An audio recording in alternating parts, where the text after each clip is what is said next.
Okay, so today we're going to jump into a case that's, honestly, it's pretty disturbing, and there's a lot to unpack with this one. Yeah, there is. The West Memphis 3. Mm-hmm. We have some great sources today. He sent these over. Looks like we have some entries from the Encyclopedia of Arkansas and Wikipedia, and then a really in-depth article from the Innocence Project. Yeah, those are all really fantastic resources for this case. Yeah, and they all talk about, this 1994 conviction of these three teenagers, and it was all tied to this just awful 1993 murder Yeah, of three little boys in West Memphis, Arkansas. absolutely. Chris Byers, Stevie Branch, and Michael Moore. Mm-hmm.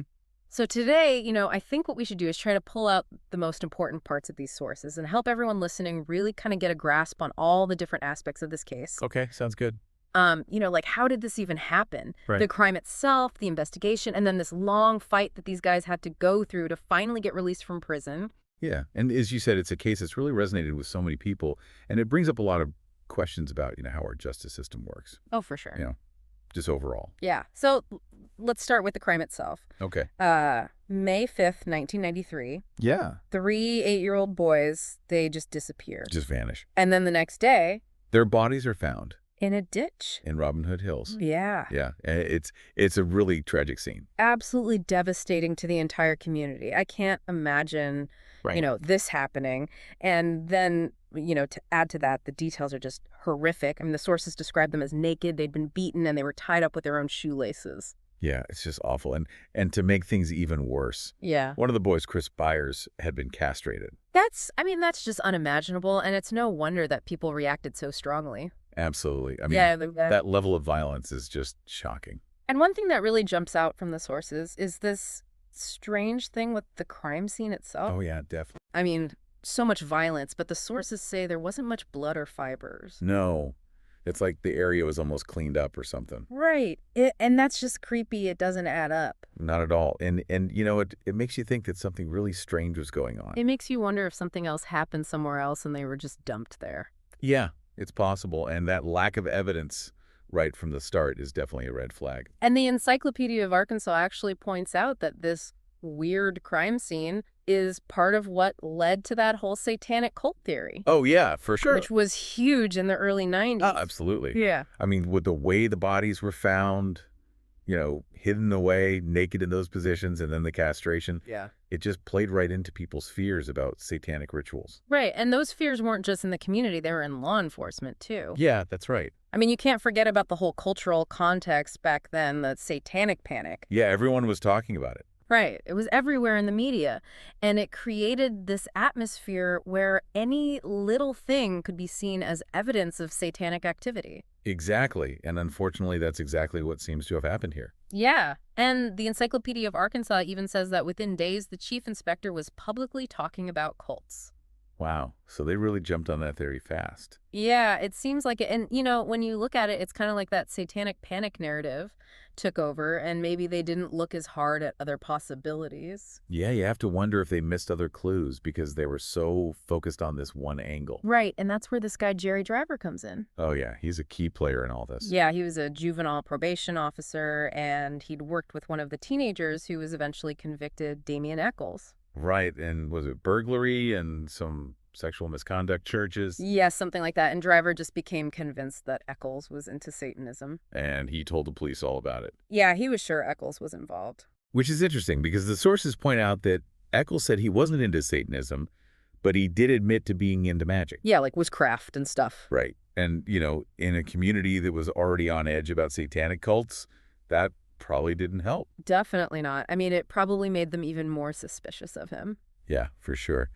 So that brings us to the three guys who were actually convicted: Damien Echols, Jason Baldwin, and Jessie Misskelley Jr. Right, and Baldwin was a friend of Echols, but kind of an outcast himself. He was doing well in school, and he wasn't into the magic stuff. Yeah, very different from Echols in some ways. And then Misskelley seems like he was less connected to the other two.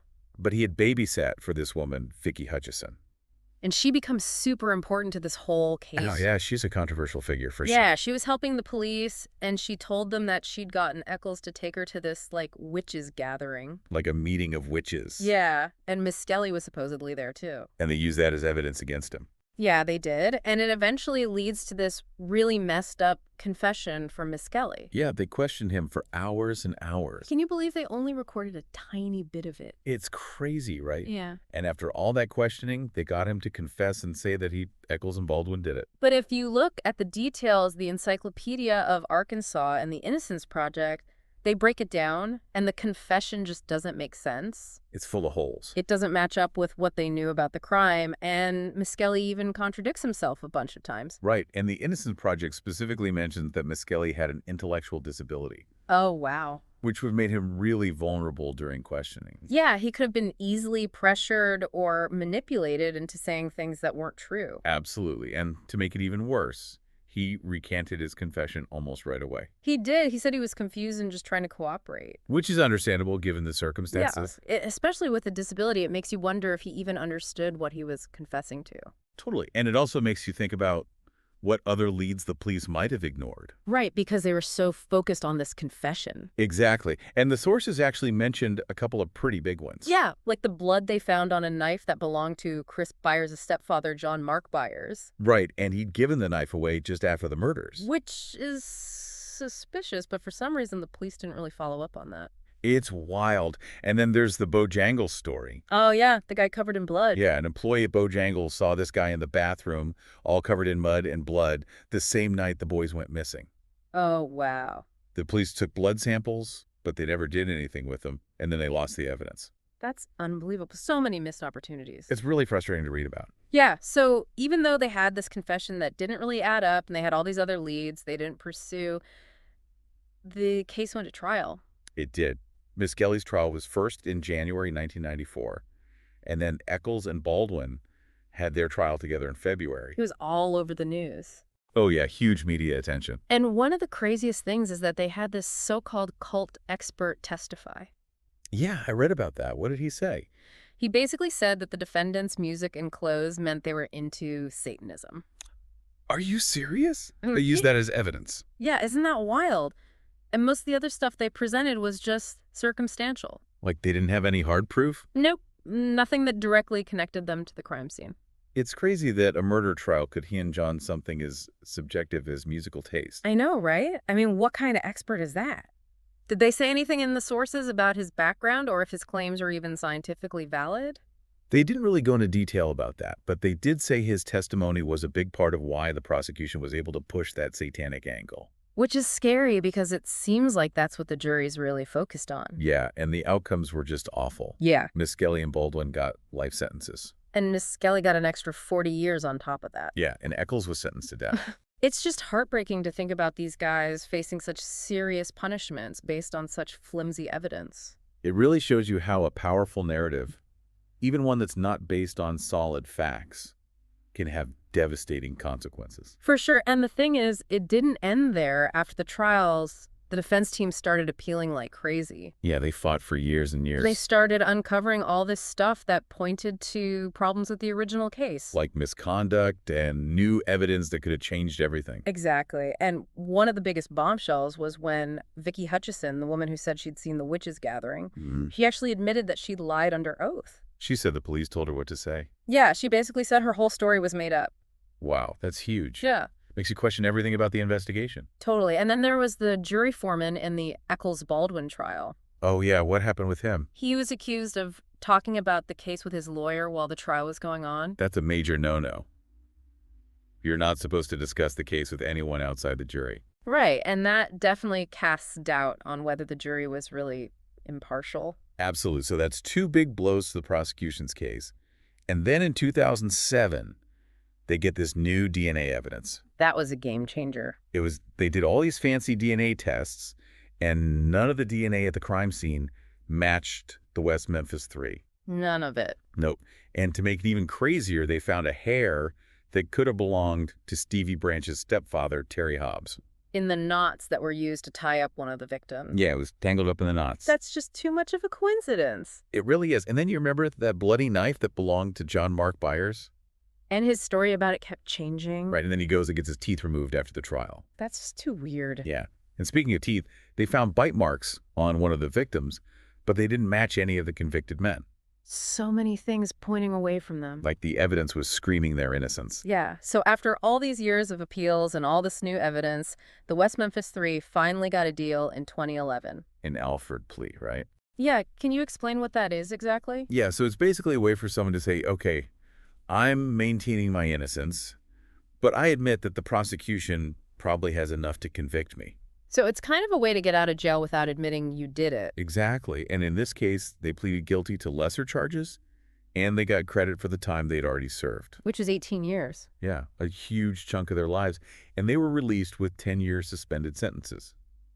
So they were free, but they weren't exonerated. No. And the sources say the case is still officially unsolved. The prosecutor said they won't reopen the investigation, and the guys didn't get any money for all the time they lost. It's really unfair. They were robbed of 18 years of their lives, and they didn't get any justice. I know, it's like they were stuck in this weird limbo. They're out of prison, but they still have this cloud hanging over them. Yeah, and that's probably why this case is still so talked about. Right, people are still trying to figure out what really happened. And the West Memphis Three, especially Damien Echols, have been fighting to clear their names completely. Yeah, they've been in documentaries, books, and they're still trying to get more DNA testing done. Which is so important with all the advances in DNA technology. Absolutely. And the Encyclopedia of Arkansas says that there's been some movement on that front recently. Oh, really? What happened? In April of this year, the Arkansas Supreme Court said that Echols can still ask for more DNA testing. Even though he took the Alford plea? Yeah, they said he has the right to pursue it because of all the new scientific methods that are available. That's a big win for him, and it means this case might not be over yet. It's not over until they find out the truth. Exactly. So after diving into all of this about the West Memphis Three, what do you think are the biggest things for our listeners to take away from this? Well, I think it's pretty clear that the Satanic Panic had a huge influence on the investigation and maybe even led to a false confession. Yeah, and we can't forget about those other leads they ignored, like the bloody guy at Bojangles and the blood on the stepfather's knife. And then the DNA evidence that didn't match and the hair that could have been the stepfather's. It all just makes you question how thorough the investigation really was. Right. And the Alford plea, while it got them out of prison, still leaves this feeling that justice wasn't really served. Yeah, they were in prison for 18 years and they never admitted to doing it. It's just not right. And the fact that they're still fighting for more DNA testing shows that they're not giving up on clearing their names. So here's something for everyone listening to think about. Okay, I'm listening. What does this case tell us about how bias can creep into investigations? How much can we trust confessions, especially when they're given under pressure? And especially from someone who might be more suggestible. Right, and what does it really mean to get justice in a case like this, where there are still so many questions, even after all this time? Yeah, and with the fight for DNA testing still going on, it makes you wonder if we'll ever truly know what happened. It's a case that just keeps you thinking. It really does. Thanks for joining us for this deep dive. Of course, thanks for having me.